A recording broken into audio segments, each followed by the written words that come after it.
Эфектныя міксы чорнага і чырвонага і спалучэння традыцыйнай беларускай вышыўкі. Гэта ідэальны варыянт для тых, хто шануе не толькі стыльны вобраз, але і культурную спадчыну. Традыцыйным вышываннем кабрынчанка Марына Баніфацева зацікавілася яшчэ да таго, калі нацыянальныя матывы не былі беларускім маскультам. 18 гадоў таму майстрыха вырашыла прыгожа апрануць мужа святара на службу.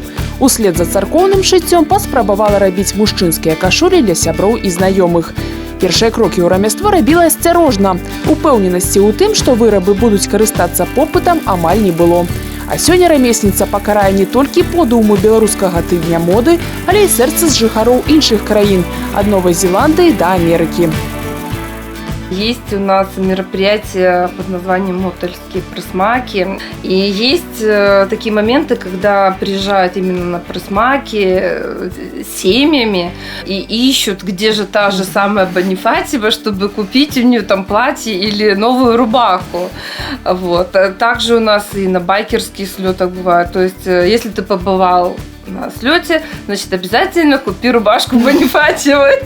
Это как значок байкерский. Вот, конечно, это иногда очень интересно, весело, но ты сам для себя понимаешь, насколько это уже становится важным. Марына, а вось хто вашы галоўны крытык і дарадчык? Да каго вы звяртаецеся за ацэнкай? Ці ўвогуле вось вам патрэбна ацэнка кагосьці? Ці ўсё робіце так, як падказвае ўнутранае чуццё? Единственный мой критик – это мой муж, который всегда подскажет, что исправить, который покритикует иногда до слез.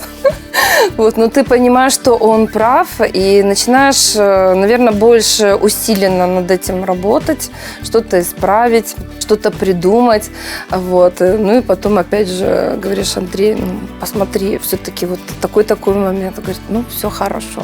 И тогда я со спокойной душой уже где-то в производство впускаю свою вышивку.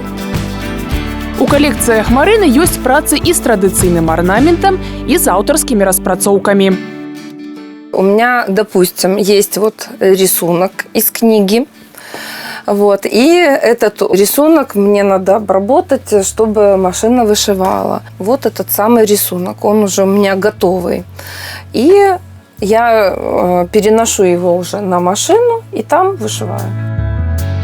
Некаторыя часткі кананічных вышыванак Марына захоўвае, іншыя ж пераглядае, камбінуе, змяняе.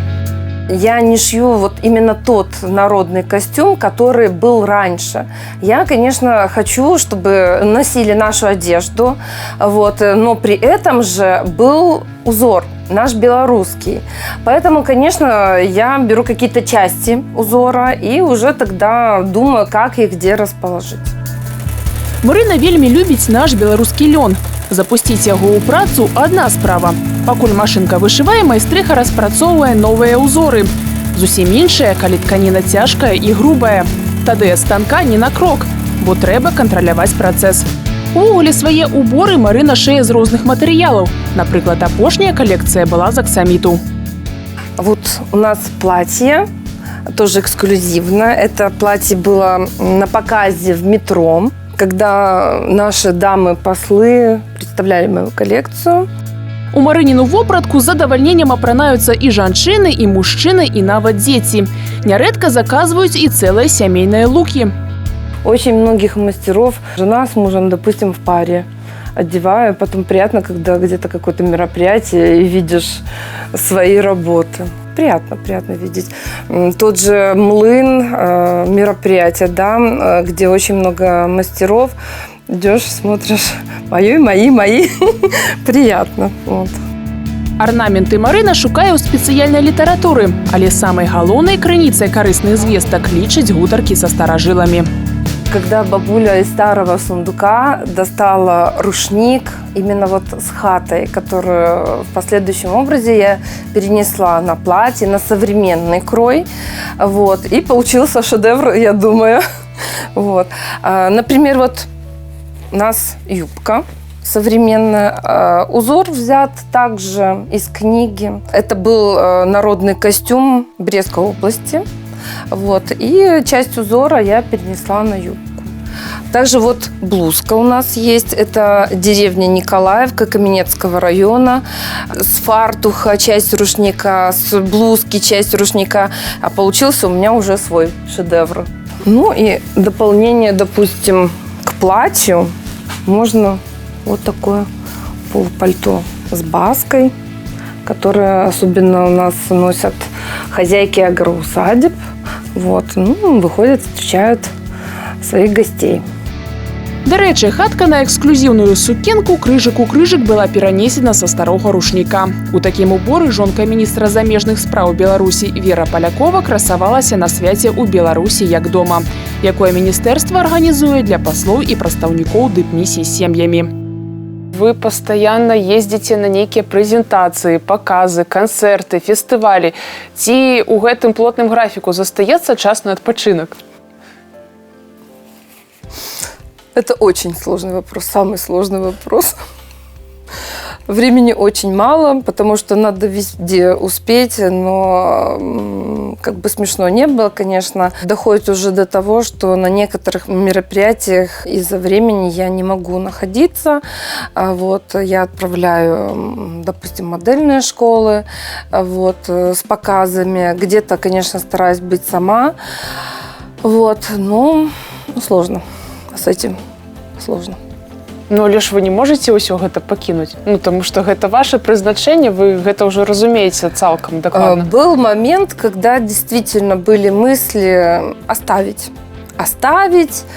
Наверное, зачем это мне надо? Наверное, эти же мысли у каждого творческого человека возникают. Но ты понимаешь, когда людям это нравится, и люди просят и требуют, что а давайте так, а давайте это, а давайте туда, а поехали сюда. И ты понимаешь, что ты нужен. То есть ты несешь, наверное, свой крест этим самым, как говорится. Я люблю одну фразу, которую знают все, что талант нельзя закапывать в землю.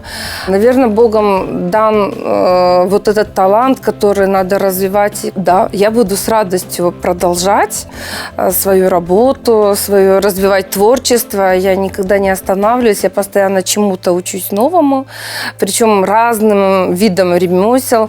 Вот. Также буду открывать, конечно же, кружки. Думаю, что и не один. Вот. И для женщин, для детей, чтобы у нас организовывались такие встречи. Вопратка з арнаментам – гэта рэч са своеасаблівым шыфрам і сэнсам, закадзіраваным пасланнем свету. Хтосьці з пакупнікоў паглыбляецца ў першапачатковае значэнне арнаменту, хтосьці ўгледжвае ў ім нешта сваё. Галоўнае, што вопратка Марыны Баніфацевай зацікаўлівае і прыцягвае, а значыць, у бренда ёсць будучае. Душа человека, она все равно идет, чувствует вот эти истоки.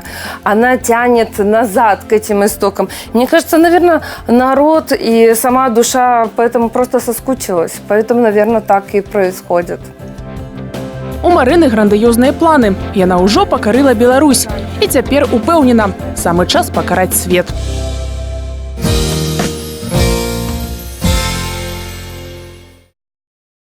З Комбрына мы адправіліся ў Маларыту, каб пазнаёміцца з яшчэ адным майстрам па стварэнню народнай вопраткі. Як і Марына Баніфацева, маларычанін Антон Талашка ў аўтэнтыку не кідаецца, а надае ёй новыя, больш сучасныя рысы. Пасля заканчэння Гомельскага дзяржаўнага тэхнічнага універсітэта Антон мог бы застацца працаваць у Гомелі інжынерам або ўехаць пакараць сталіцу. Але ні галавакружная кар'ера, ні агні мегаполісу не спакусілі хлопца. Свой выбар ён зрабіў на карысць малой радзіме. Антон ведаў, у Маларыце ёсць дом народнай творчасці, але ні разу яго не наведваў. Цікавасць да беларускай культуры і вялікае жаданне ператварыць звычайныя вышымайкі ў нешта сваё, асаблівае, прывялі хлопца да маларыцкіх арнаментаў.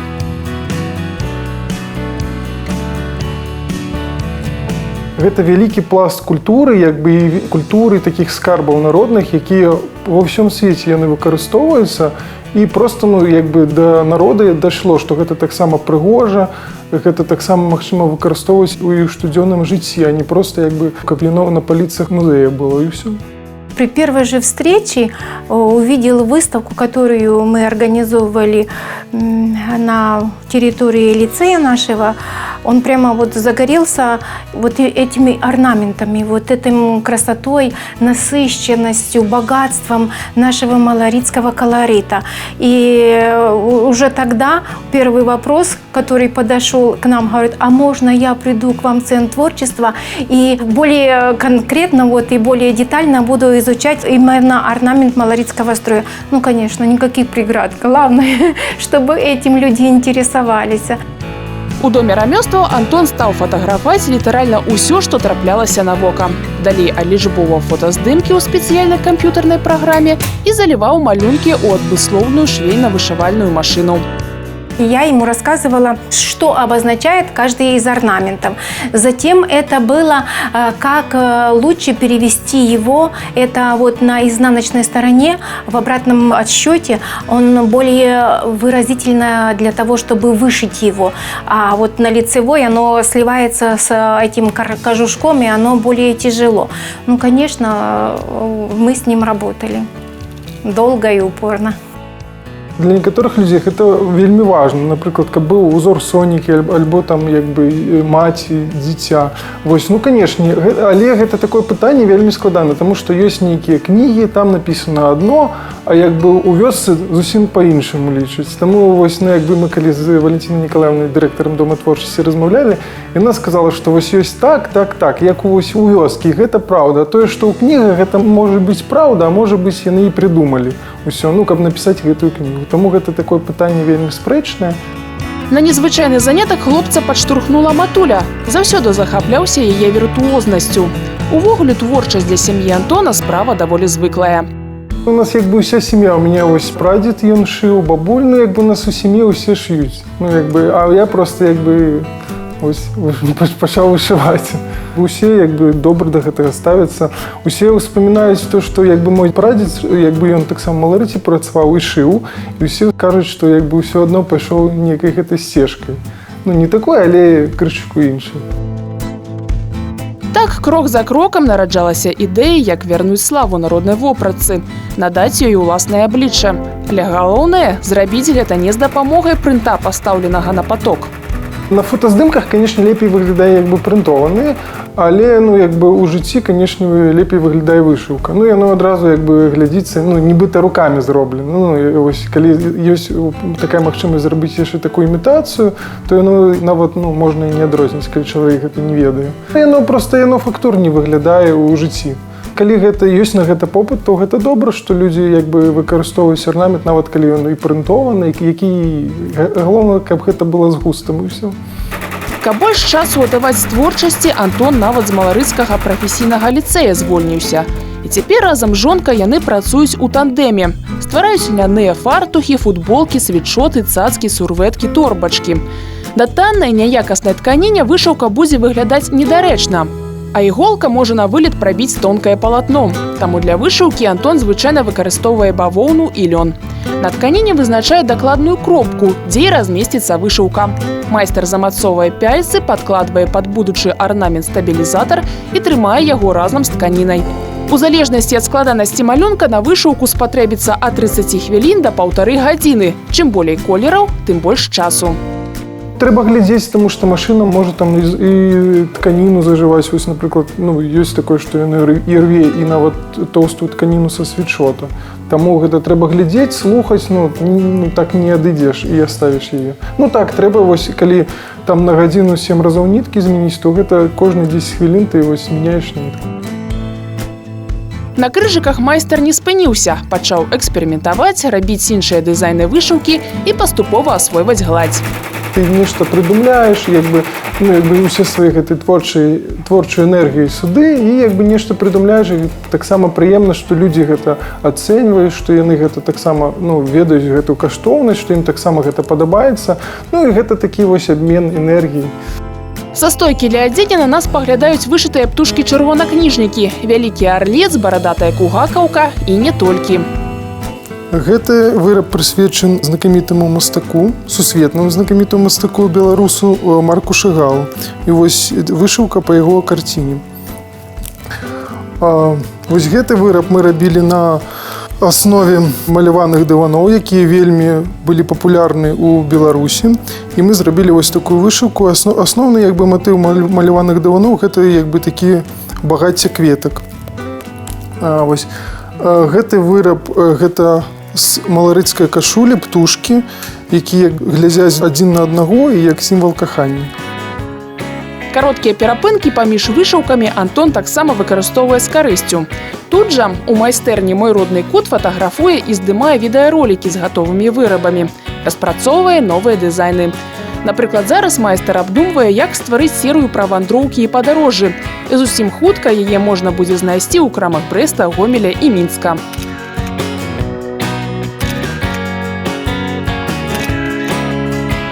Яшчэ некалькі гадоў таму натрапіць на вышыванку можна было хіба ў музеях або падручніках этнаграфіі. Зусім іншая справа сёння, калі ўсё больш і больш людзей выходзіць у ёй на вуліцы і нават на вечарыны. А гэта прамы доказ таго, што народны ўзор зноў у модзе.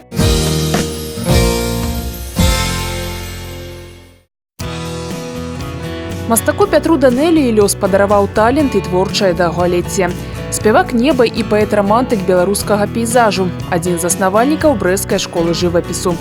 Яго ведаюць як настаўніка, які шмат гадоў кіраваў мастацкай студыяй пры абласным доме народнай творчасці, як заснавальніка і кіраўніка брэсцкай абласной арганізацыі Саюза мастакоў, як галоўнага мастака горада, які разам са сваімі паплечнікамі ў пасляваенныя гады стваралі культурнае аблічча Брэста.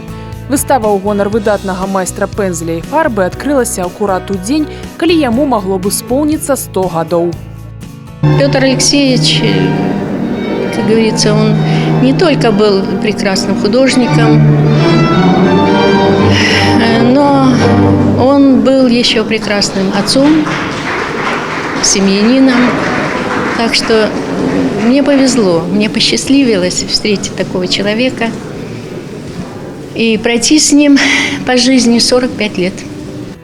Доўгае жыццё, горкі вопыт 2 войн навучылі мастака па-асабліваму ставіцца да звычайных рэчаў. Звонкай восеньскай цішыні, светлай радасці вясны, такому рознаму ў сваіх праявах небу, непрыкметнай прыгажосці беларускай прыроды. Яго палотны з рамантычна ўзнёсным настроем і глыбокім філасофскім роздумам, несумненная гордасць брастаўчан і ўвогуле ўсіх беларусаў. Видите, какие замечательные, динамичные облака. Петр Алексеевич, это его портрет. Хоть там его нет, но он там.